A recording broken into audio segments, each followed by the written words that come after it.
afternoon, everybody. Welcome to chapel.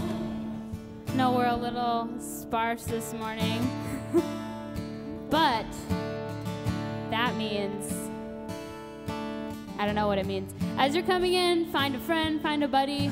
I know there's lots of really great seats right up here where I can see your beautiful faces. But I don't know if you are aware, but this is the last chapel of the year. Aw, I know, I'm so sad too. But if you're coming back next year, we'll see you again, or someone will see you again. If you're graduating, this is it, forever, till heaven, hopefully. So this morning, as we kind of take a break from our last few things that we're getting together for our schoolwork or maybe studying, let's all stand, all five of us, stand up together as we praise God this morning. And I invite you to take this moment to quiet the extra stuff that's going on and to focus in on Jesus and how much he loves you for this period of time.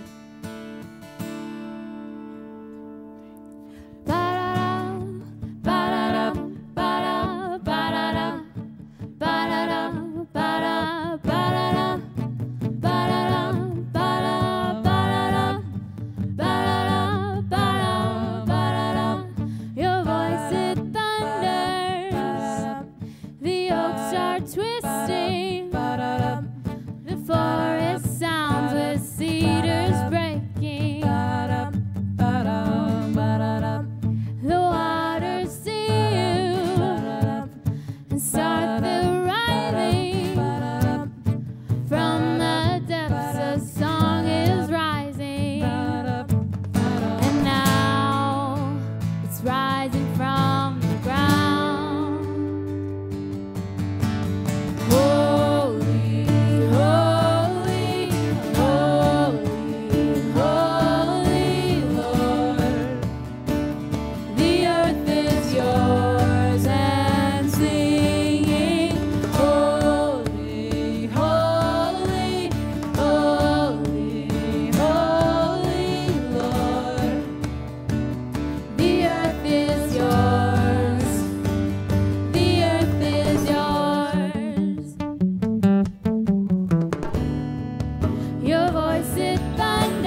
peace when my fear is crippling.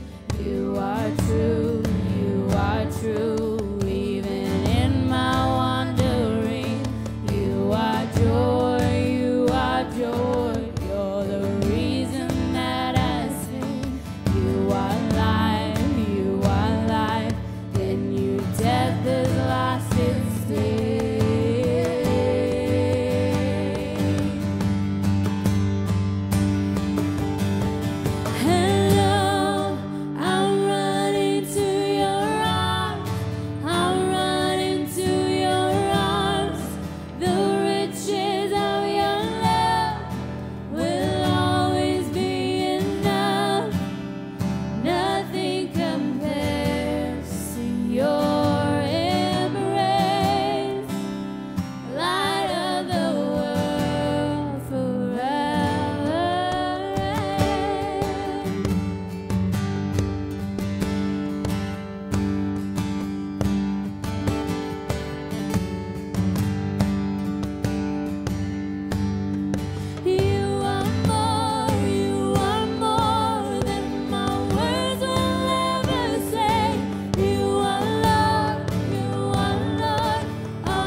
Because of you, Jesus, it's all. Because of you, Jesus, it's all. Because of your love and my soul will live. And it's all because of you, Jesus, it's all. Because of you, Jesus, it's all. Because of your love and my soul will live. Oh, to be like you, give all I have just to know you. Jesus, there's no one beside you. Forever the hope in my heart. Oh, to be like you, give all I have just to know you. Jesus, there's no one beside you. Forever the hope in my heart. Please be seated right now. And before I pray, I'm just going to ask for all of those who are going to go out this year at the end in a week or so, who are going to be leaving here to be a student missionary or a task force worker, to stand up. And I'll invite you guys to stand up if you're going to be a student missionary or a task force worker. And we're going to pray for these guys as well as for all of you as well. Let's bow our heads, shall we? Heavenly Father, in a week or so, Lord, school's coming to an end. And I ask for, Lord, for a blessing on those who are graduating. I'm asking, Lord, for a blessing on all those who are coming back next year. I'm also asking, Lord, for a special blessing on those who decided to pause their academic journey and to be able to give a year of full service to you. Lord, bless these young men and women. May they share the knowledge and the truth and the beauty of Jesus Christ with all that they meet. In lands here or far abroad, Lord, give them the wisdom and the words. We ask this in Jesus' precious name. Amen. Please be seated. Hey, it's our final chapel. Yes. It's been a good journey, and we have been exploring hearing the voice of Jesus.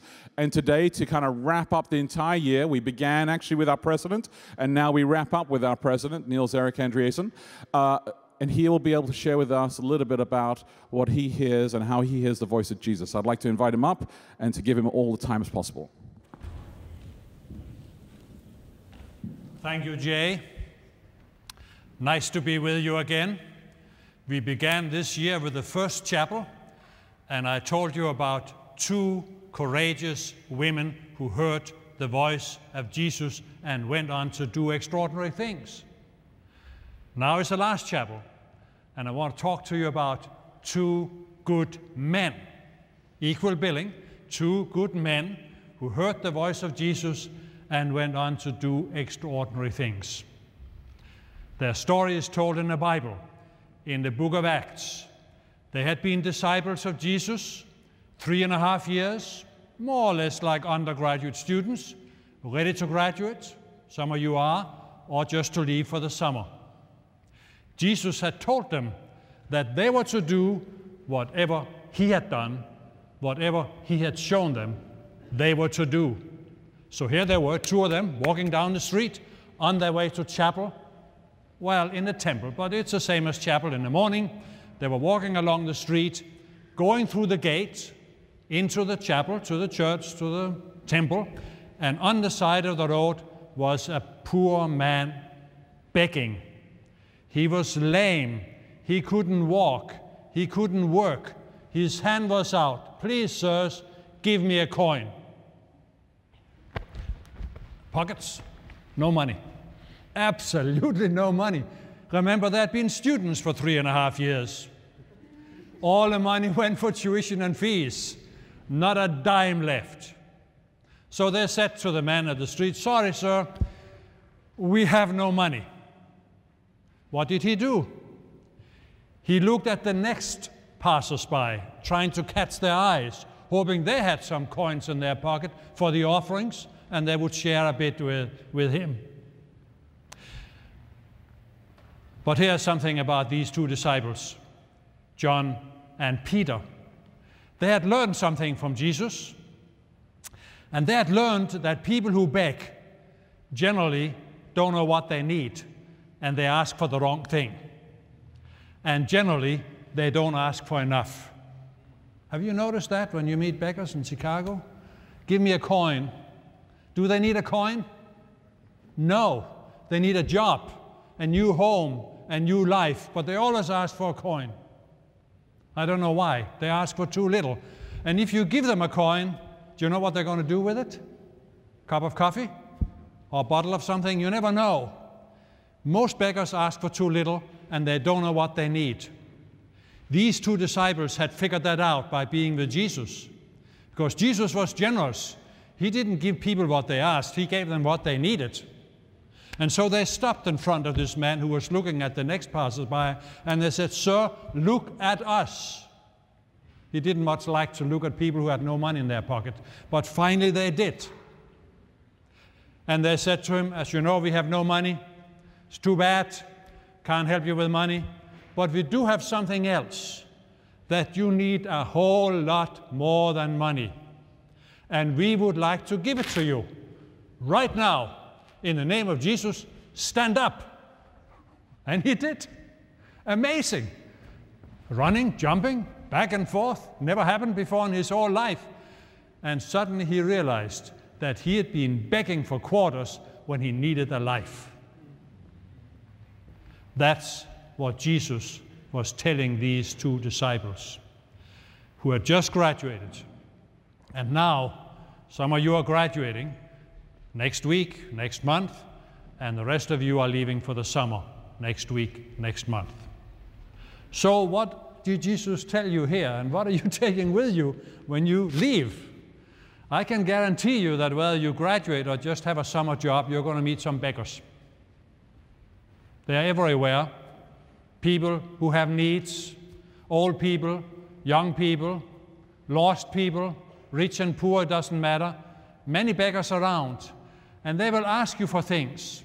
And generally, they will ask you what they don't really need, and they will generally ask you for too little. But you have been to Andrews. You have been students in a Christian university. You have listened to Jesus. And Jesus has taught you one or two things about what it means to be a student, a disciple, a follower of him. He has taught you to have a big heart, a generous heart, generous to give lots more than what people ask. Don't give them a quarter when they need a new life. You will meet people who need a new life. Don't give them a quarter. It won't get them anything. Stop. Look at me. I've been with Jesus. I have something to tell you. I'd like to talk to you to help change your life, make it better. I'd like to give you a big gift. That's the lesson of these two men who had been with Jesus for 3.5 years, and I would like to pass it on to you. You're leaving next month. Graduation, or for the summer job. Remember the lesson. The world is full of needs. It asks you for help. It asks for too little. It asks for the wrong thing. Give them the right thing. Give them what Jesus has given you. We sang about it, a whole new life. One breath at a time, one heartbeat at a time.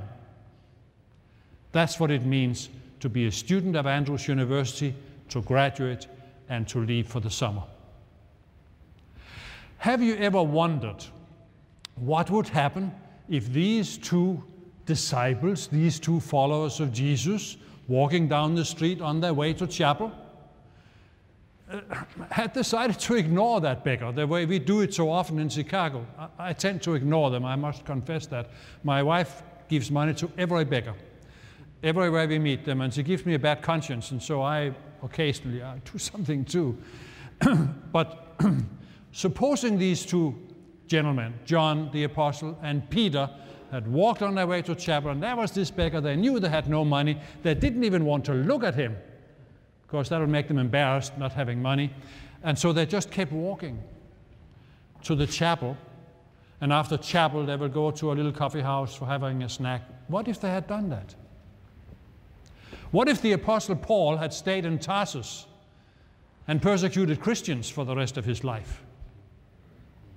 What if all the disciples had gone back to their fishing boats after Easter?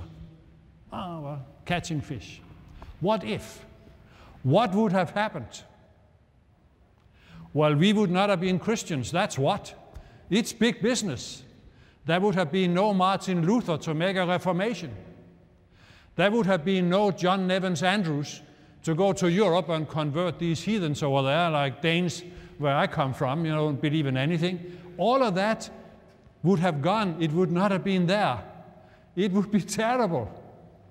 Aren't you glad that they stopped these two men right after the resurrection, and they said, Jesus gave us a burden.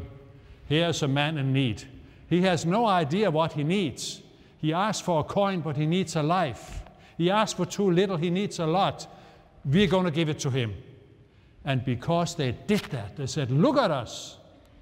In the name of Jesus, walk. And he walked, and he jumped, and he ran, and he told everybody about it, and they thanked God. That's what started Christianity, and that's why we are here. Thank God for these two men who stopped and said, look at us. So, here's my assignment to you. You leave Andrews, get a job, summer job, you meet somebody who doesn't know the Lord, and they want to have a cup of coffee, and you say, wait a minute, stop. Let me tell you what I have learned this year, what I have experienced. Let me share Jesus with you.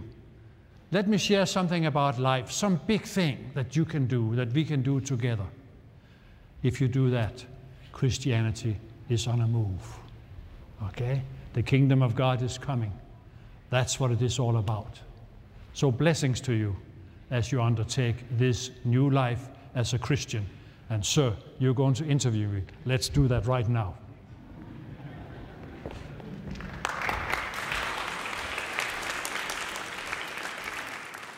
Well, we've been doing this all year, and it's safe to say that that's the best transition to the interview we've ever had. Well, you gave me fair warning. It's still not too late to text in your questions. This is your last chance of the school year to do so. So if you have anything to ask your president, now's your chance. The first thing I'd like to ask you is there a specific example of a time in your life where you were asked for the proverbial quarter and you were able to give the proverbial life? Well, I think so. There were many, actually. Let me tell you about one. When I was a student, really young, like academy, running out of the main building, a teacher stopped me and said, what do you want to do with your life? I said, I have no idea. I'm 15. He said, look at me. I have an idea for you. It's a big one. You should be a teacher and take my place when I retire. Well, that was a tall order. I asked for a little advice about what to do next year, and he said, I have something for your whole life.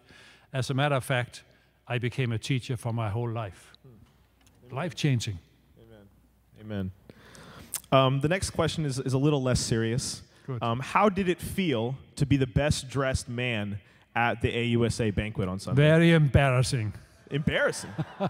And I'm not a dresser. How could I be the best man? I don't know. I'm liking that jacket. A follow-up question: how many times have you worn the top hat that you won on Sunday? I only used it during the banquet for a couple of photographs afterward with the best-dressed woman. I think you should wear it for like graduation Sunday. I think that'd be a good idea. Well, that's a thought. All right. The next question. It's kind of a two-part. What is the thing that you are most proud of Andrews for? And what is the thing that you would most like to change for the better? I'm most proud of the people who are here. I don't want to flatter you particularly, but students at Andrews and their teachers are extraordinary people.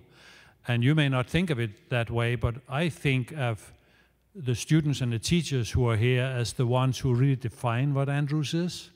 I mean, if people ask, what is Andrews, I would say 3,500 students and 250 teachers who are very smart about life. That is what matters. I'm really proud of the people, the Andrews people. Amen. And what is one thing that you say, this is the thing that I as president would like to change for the better? This is an area that we as a campus can improve on. Well, you know what I'm working on right now?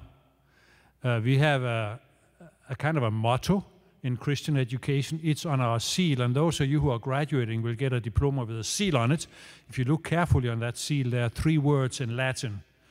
One is the physical, corpus, spiritus, mens. Or let's put it into English. The physical, the spiritual, and the intellectual part of our life. And I'm hoping that one of the things I can still manage to do at Andrews is to put together a plan that will emphasize all 3, including the physical, which is our proposed health and wellness center, because I believe that Andrews people will do well and best in their life if they are well spiritually, intellectually, and physically with good health. And so we are working on a plan to emphasize health and wellness, along with our spiritual wellness and our intellectual life. These 3 together will make Andrews an amazing place. Amen. What is your favorite CAF food? What's your favorite dish from the cafeteria? Oh, green food, homegrown, locally grown food, salads with walnuts and a little bit of strawberry in it, and nuts, and a nice Italian dressing, you know, oil and vinegar type dressing. All right. That is the best. One question that we've gotten a lot throughout this school year when talking about hearing God's voice is students struggling with hearing it, struggling with whether or not they have or they will hear it. What is a practical piece of advice that you can give students who want to hear the voice of God but just simply aren't hearing it? Well, I thought about that while you were singing, and I won't tell you what I thought. I told the chaplain about it. But my experience has been that God speaks to us most clearly through the life of other people. It's not magic. It's not mystical for us Protestant Christians. It is God speaks to us through the life of other people. And the people we think about first are the people of the Bible, like these 2 gentlemen I talked to you about. But not only those people, also the people today, our roommates, our teachers, our friends. Through them, God connects with us. Someone said one time that being with God is like being in a big room, like a hotel lobby, and in the middle of that lobby is a pillar, square. It has mirrors on every side, and that represents God. And every time you look at him, you catch the eye of a fellow human being, and he or she is the life through whom God can speak to you. Amen. Well, Dr. Andreasen, we've had 3 presidents in a row now for chapel, and I think it's safe to say that you're our favorite. But since it's the last chapel of the school year, we're going to let you go a little bit early. So before we do that, would you pray with me? Dear Jesus, we thank you so much for giving us the opportunity to get to know each other, to see you and hear your voice through each other on this campus. We ask that as some of us graduate and leave, some of us go away for the summer, only to come back next year. For those of us that are staying, we just ask that you would keep us all close-knit as a family and bring us back safely. And for those of us that are leaving, bless us as we go on in our future efforts. We thank you so much for all you've done for us. In Jesus' name, amen.